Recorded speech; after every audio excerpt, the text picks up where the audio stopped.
पहले 5 साल में मोदी सरकार की ग्रोथ रेट 7.4% रही है।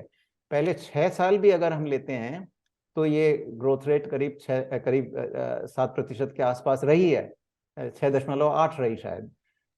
पर ये एक साल ऐसा हुआ 19-20 का, और ये ज्यादातर इसी वजह से हुआ कि ये सारे जो एनपीएस वगैरह थे फाइनली बैंकिंग में क्राइसिस को सॉल्व करने में लग रहे थे, तो क्रेडिट ग्रोथ खत्म हो गई थी हमारी। ये 2017 के साल में, मैं तब इंडिया में ही था, मैं नीति आयोग में, तो फाइनली जब 2017 में लगा कि सारी क्रेडिट ग्रोथ ही खत्म हो गई है, तब जाके जो है मुश्किल कदम इंसॉल्वेंसी बैंक्रप्सी कोड के तहत सारी कंपनीज को बैंक्रप्सी कोर्ट के अंदर भेजा गया। करीब 12 बहुत बड़ी कंपनीज के जो थे ये खराब लोन, उनको रिजर्व बैंक ऑफ इंडिया ने बाय ऑर्डर बैंक्रप्सी कोर्ट में भेजा। तो ये पुरानी कहानी है। अब जो स्थिति है इस वक्त हमारी, वो बहुत साउंड है। मैंने ये भी कहा है कि अब जो हमारी स्थिति है इस वक्त, वो करीब करीब वैसी स्थिति है जो हमारी 2003 में थी, कि 2000 उस वक्त भी बहुत सारे खराब लोन हुए थे 90s वगैरह में, क्योंकि ये प्रक्रिया शुरू ही हुई थी 90s में कि आइडेंटिफाई करना कि क्या खराब लोन है क्या अच्छे लोन है, क्योंकि शुरू 80 तक तो कुछ था ही नहीं, हमारा सिस्टम ही नहीं था इस बात का कि खराब लोन्स को आप आइडेंटिफाई भी करें। 90s में जाके धीरे धीरे रिफॉर्म हुए, तो इसकी प्रक्रिया जब शुरू हुई तो बहुत सारे आइडेंटिफाई हुए। तो एनपीएस अगर देखें तो बहुत हाई थे हमारे उन, जो अभी 12.5% थे, उससे भी ज्यादा हाई थे उन दिनों में। फिर वाजपेयी सरकार ने इनको क्लीन अप किया बहुत ज्यादा। तो भाई 2003 हमारी स्थिति बहुत बढ़िया हो गई थी, और फिर 2003 हमारा पहला साल था 2003-04 का, जब ग्रोथ रेट करीब करीब 8% के पास आ गई थी। उसके बाद सरकार बदली, यूपीए सरकार आई और ग्रोथ चलती रही।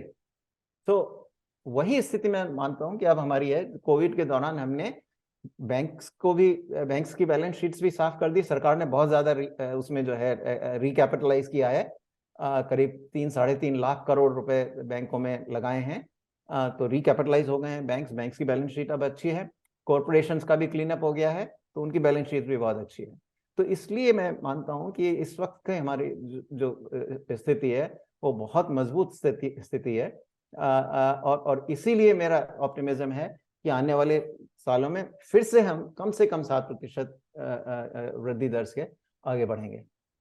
ये जो मौजूदा संकट है अडानी ग्रुप के साथ, हाँ, तो ये अदानी ग्रुप वाला जो ऐसा है कि अभी धीरे धीरे फैक्ट सामने आए हैं, तो उसमें हमारे बैंक्स का तो एक्सपोजर बहुत कम है। एक आज तो उन्होंने, वित्त मंत्री का भी स्टेटमेंट है आपके अखबारों में, समाचार पत्रों में, कि चाहे आप एलआईसी को ले लें, चाहे स्टेट बैंक ऑफ इंडिया को ले लें, चाहे सारे public sector banks, bank of Baroda का भी स्टेटमेंट आ गया है, पंजाब नेशनल बैंक का भी सभी ने अपने अपने स्टेटमेंट दे दिए हैं। इतना कोई एक्सपोजर इन बैंक्स का है नहीं। पहली बात तो ये।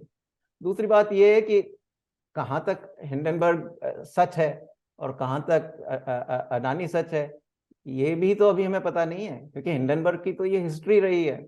आप देखिए, हिंडनबर्ग खुद जो है करीब 6 साल पहले की कंपनी है, और एक बड़ा इन्वेस्टिगेशन यूनाइटेड स्टेट्स में चल रहा है इस वक्त। ये सारी जो शॉर्ट सेलर्स हैं, जो इस तरीके के एक्टिविस्ट शॉर्ट सेलर्स कहते हैं इनको हम, इसमें क्या करते हैं ये लोग कि इस तरीके की रिपोर्ट जब निकलती है तो उसके पहले ही ये जो है, इनके पास शेयर्स तो है नहीं, तो उन शेयर्स को बेच देते हैं, या तो बोरो कर लेते हैं किसी से शेयर्स, या ये कहते हैं कि 15 दिन बाद हम आपको शेयर्स डिलीवर करेंगे, या 20 या 1 महीने बाद शेयर्स डिलीवर करेंगे। पर वो ट्रांजैक्शन जो है आज की तारीख में आपका हो गया एग्रीमेंट की, भाई हम चलिए 1 महीने बाद या 2 हफ्ते बाद आपको ये शेयर्स देंगे, कीमत इसकी ये है। फिर आप क्या करते हो कि इस तरीके की खराब न्यूज निकालते हो। तो मैं नहीं कह रहा कि हिंडनबर्ग ने निकाली है ऐसी, पर कुछ शॉर्ट सेलर्स का ये रिकॉर्ड है, और इसी बात का इन्वेस्टिगेशन जस्टिस डिपार्टमेंट अमेरिका में कर रहा है। और तो इसमें क्या करते हैं शॉर्ट सेलर्स कि फिर रिपोर्ट निकालते हैं कि इसके साथ ये प्रॉब्लम है। तो जैसे जिस तरीके का रिएक्शन इंडिया में हुआ, उसी तरीके का रिएक्शन दूसरे देशों में भी होता है। अब हिंडनबर्ग ने खुद ने एक रिपोर्ट अमेरिका की किसी कंपनी के खिलाफ निकाली थी, एक चीन की किसी कंपनी के खिलाफ निकाली थी, दूसरे के कई सारी, करीब आप इनकी वेबसाइट पर जाकर देखें तो साल में करीब 8-10 रिपोर्ट्स ये लोग निकाल रहे हैं, और और इस कंपनी की खुद की ट्रांसपेरेंसी कुछ नहीं है। ये कहते हैं कि हम डेकेड्स का हमारा एक्सपीरियंस है, जबकि कंपनी खुद 6 साल ही पुरानी है। तो और जो इन्वेस्टिगेटिव कंपनी है, जो दूसरे कंपनीज को कह रही है कि आपको ट्रांसपेरेंसी रखने की जरूरत है और आपको डिस्क्लोजर करने की जरूरत है, उसका खुद का कोई डिस्क्लोजर नहीं है। कितने एम्प्लॉइज हैं ये इसकी वेबसाइट पर डिस्क्लोज नहीं है। कौन एम्प्लॉइज की क्या क्वालिफिकेशंस हैं, इसका कोई डिस्क्लोजर उसमें नहीं है। तो कहने का मतलब ये है कि मैं ये नहीं कह सकता, ये तो सेबी को ही तय करना है कि कितना इसमें सच है कितना झूठ है, क्योंकि ना आपको पता है इस फैक्ट्स, ना मुझे पता है, ना मुझे नहीं लगता कि हाइडेनबर्ग रिसर्च को भी पता है। सेबी को इसमें जो है बैठकर जो अडानी के जो रिप्रेजेंटेटिव्स हैं उनके साथ बैठकर अगले 2-3 दिन में ये वार्ता करनी चाहिए, पूरा एक एक चीज पूछनी चाहिए सारी, और फिर सेबी को इस बारे में रिपोर्ट देनी चाहिए, ताकि इन्वेस्टर्स को ये बात क्लियर हो सके कि भाई क्या असल स्थिति है।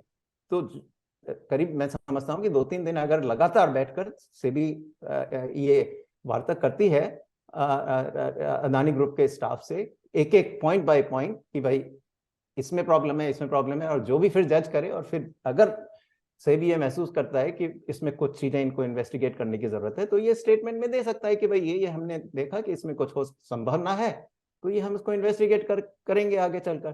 पर जो जो चीजें क्लियर हैं, जिसमें नहीं है उसको बता दे कि भाई ये सब गलत है। तो उसमें क्या सही है क्या गलत है, सेबी को इस विषय में 2-3 दिन में बैठकर अडानी ग्रुप से पूरी बात करके कुछ निर्णय पर पहुंचना चाहिए, ताकि इन्वेस्टर्स के लिए ये स्थिति ठीक हो सके। और मेरा ये मानना है कि लोग ये हमारी कंट्री डेमोक्रेटिक कंट्री है, मीडिया बहुत एक्टिव है, तो जो इंसेंटिव है बाहर की कंपनियों का, और ये बाहर की कंपनी ये भी जानती हैं कि हमारे सिस्टम में उनको खूब क्रेडिबिलिटी दी जाती है, चाहे रोक कंपनीज हो उनको भी हमारे, क्योंकि अगर बाहर की कंपनी है तो हम ये मान के चलते हैं कि इसका मतलब अच्छी ही होंगी, पर वो भी रोक कंपनीज हो सकती हैं, हम नहीं जानते इस बात को। तो इसलिए जो है ये सिस्टम हमें डेवलप करने की जरूरत पड़ेगी। ये आगे चल के भी हो सकता है इस तरीके की दूसरी कंपनीज के विषय में भी इस तरीके की रिपोर्ट निकाली जाए, ताकि शॉर्ट सेलिंग करके बहुत ज्यादा पैसा बहुत कम समय में कमाया जा सके। तो इसमें और क्या होता है कि ऐसा नहीं है कि हमारी कंपनी दूध की धुली हुई है, तो उसमें भी दिक्कतें, उसमें भी गलतियां हो सकती हैं। तो इसलिए सिस्टम को डेवलप करने की जरूरत है इस विषय में।